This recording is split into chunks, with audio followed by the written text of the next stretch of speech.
पाहिली का प्रीती अशी जगी कधी स्वप्नी तरी, वाहिले का सर्व जीणे तुवा त्याच्या पदावरी, तुवा त्याच्या पदावरी.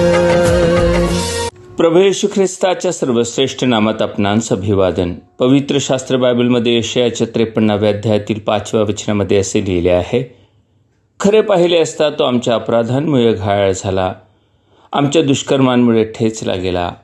आम्हास शांती देणारी अशी शिक्षा त्यास झाली, त्यास बसलेल्या फटक्यांनी आम्हास आरोग्य प्राप्त झाले.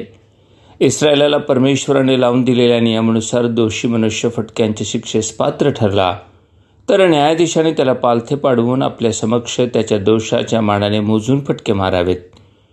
त्याला 40पर्यंत फटके मारावेत, अधिक मारू नये तशी आज्ञा होती.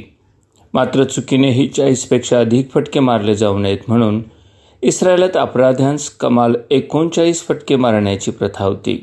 लक्षात घ्या, भीती ही होती की पूर्ण 40 फटके किंवा अधिक फटके मारल्यास त्या व्यक्तीचा मृत्यू होण्याची शक्यता होती व अशा प्रकारे मरणे अप्रतिष्ठेचे होते. अर्थात 39 फटके होईपर्यंत ती व्यक्ती मरणाच्या दारात पोहोचलेली असे. शिवाय क्रूर रोमी साम्राज्यात प्रत्येक शिक्षेची तीव्रता पराकोटीची होती. त्यांच्या चापकांना टोकाकडे चामडी वाद्या असत व त्या वाद्यांच्या टोकाला हाडांचे तुकडे, खिळे किंवा लोखंडी धातू लावलेले असत. प्रत्येक फटक्याने पाठीवर वळ तर उमटतच असत, परंतु सोबतच ते खिळे अथवा हाडांचे टोकदार तुकडे मांसात रुतून बसत. क्रूर रोमी शिपाई झटका देऊन ते खिळे काढून न घेता ते खालच्या दिशेला ओढून काढीत असत. त्यामुळे पाठीवर टोकदार धातूने खोलवर कोरल्यागत लांब जखमा होत असत. म्हणूनच 129व्या स्तोत्रातील भविष्यात्मक कथनात जणू प्रभू येशू बोलतो, नांगरणाऱ्यांनी माझी पाठ नांगरली, त्यांनी आपल्या नांगरांनी लांब लांब तासे काढिली. आम्हाला प्रश्न पडतो, प्रभू येशू ख्रिस्ताला इतकी भयंकर क्रूरता सहन करण्याची गरज काय होती? नीतिसूत्रकर्ता लिहितो, जखम करणारे घाय आणि वर्मी लागणारे फटके दुष्टतेचे क्षालन करीतात. आम्ही सातत्याने पाहत आलो आहोत की वास्तविक पाहता तो निर्दोष व निष्कलंक होता.